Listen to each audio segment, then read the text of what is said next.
নমস্কার বন্ধুরা, আমার চ্যানেলে আপনাদের সবাইকে স্বাগত। আজকে আমি একদম মুখে মিলিয়ে যাওয়ার মতন দুর্দান্ত স্বাদের সিজনের পাকা আম দিয়ে আমের ভাপা সন্দেশ বানাবো। চলুন দেখে নেওয়া যাক কীভাবে বানাচ্ছি।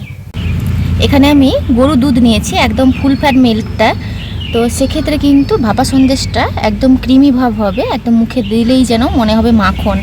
তো চেষ্টা করবেন গরুর দুধটা নেওয়ার, বা ফুল ফ্যাট মিল্কটা পাওয়া যায় সেটাও নেওয়ার।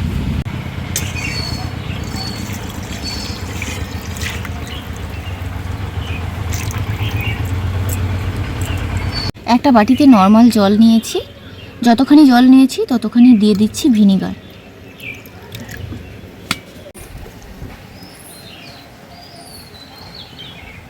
দুধটাকে জাল দিয়ে বলক তুলে নিয়েছি। এবার জল আর ভিনিগারের মিশ্রণটা অল্প অল্প দেব।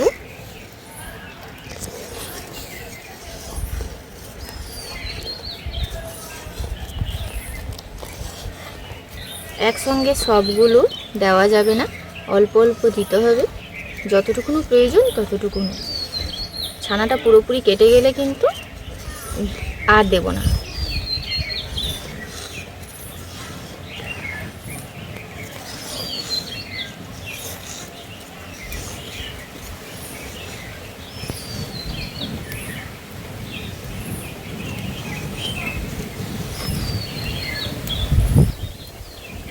এই যে দেখুন, খুব সুন্দরভাবে ছানাটা তৈরি হয়ে গেছে।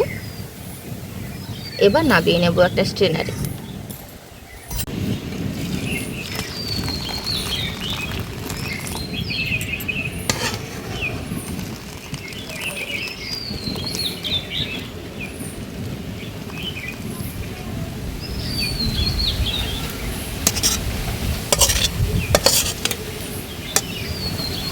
এবার নর্মাল জল দিয়ে কিন্তু ছানাটাকে ধুয়ে নেব।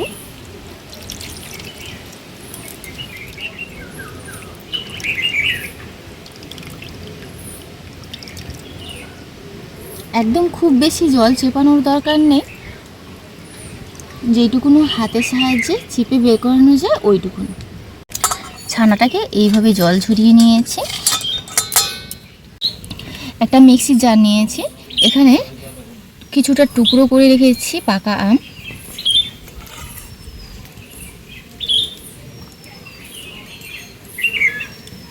এবার দিয়ে দিচ্ছি চিনি পরিমাণ মতো, 2 চামচ দিয়ে দেবো গুঁড়ো দুধ।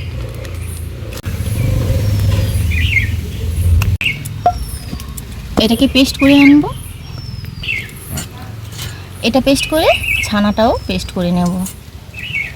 একসঙ্গেও পেস্ট করা যায়, যেহেতু ছোটো মিক্সি জারটা নিয়েছি তার কারণে কিন্তু দুটো আলাদা আলাদা পেস্ট করে নেব। চিনি, দুধ, আমটা আলাদাভাবে পেস্ট করেছি, আর ছানাটা যে আলাদাভাবে পেস্ট করে নিয়েছি।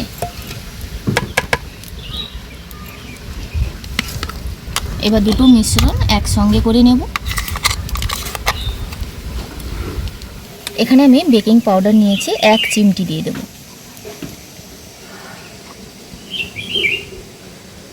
মিক্সি ধোয়া জলটা 1 চামচ মতন দিয়ে দেব। এবার হ্যান্ড হুইস্কের সাহায্যে খুব ভালোভাবে এটা মিশিয়ে নেব।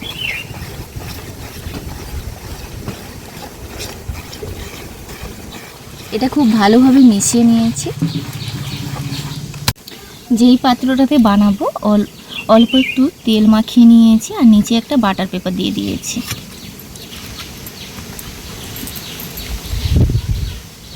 এবার এই মিশ্রণটা কিন্তু এতে নিয়ে নেব।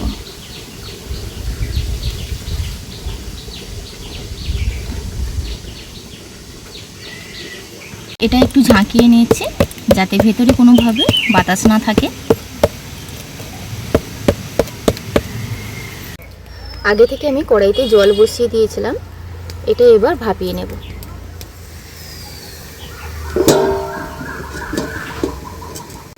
এটা ভাপাতে 25 থেকে 30 মিনিট লাগবে। তো 25-30 মিনিট এইভাবে ভাপিয়ে নেব। 25 মিনিট ভাপিয়ে নেওয়ার পর আপনাদেরকে দেখাচ্ছি।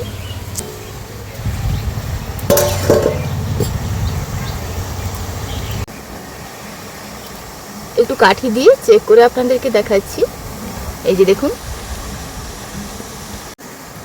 এটা এবার নামিয়ে নেব। 15 মিনিট মতো নরমালি রেখে ঠান্ডা করে আধ ঘন্টা আমি ফ্রিজে রেখে দেবো, তারপর আপনাদেরকে দেখাচ্ছি।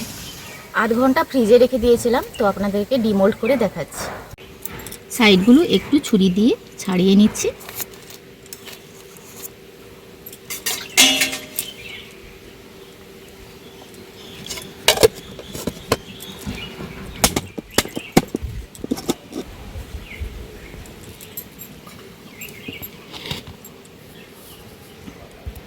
নিচে যে বাটার পেপারটা দিয়েছিলাম সেটা তুলে নেব।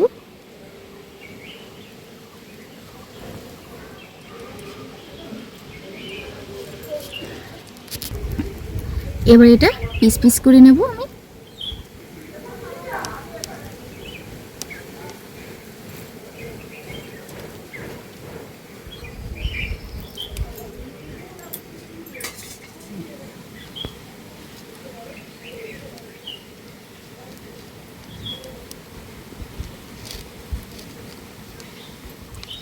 এইভাবে ছোট ছোট পিস করে নিচ্ছি আমি।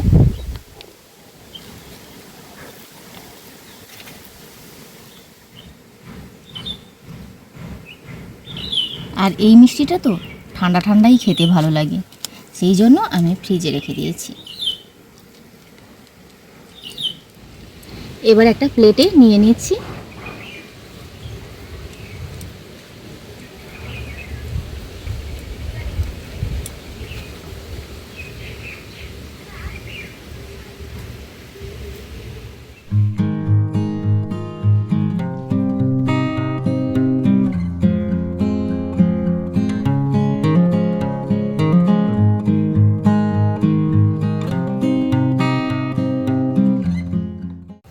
অসম্ভব সুন্দর পাকা আমের মিষ্টি।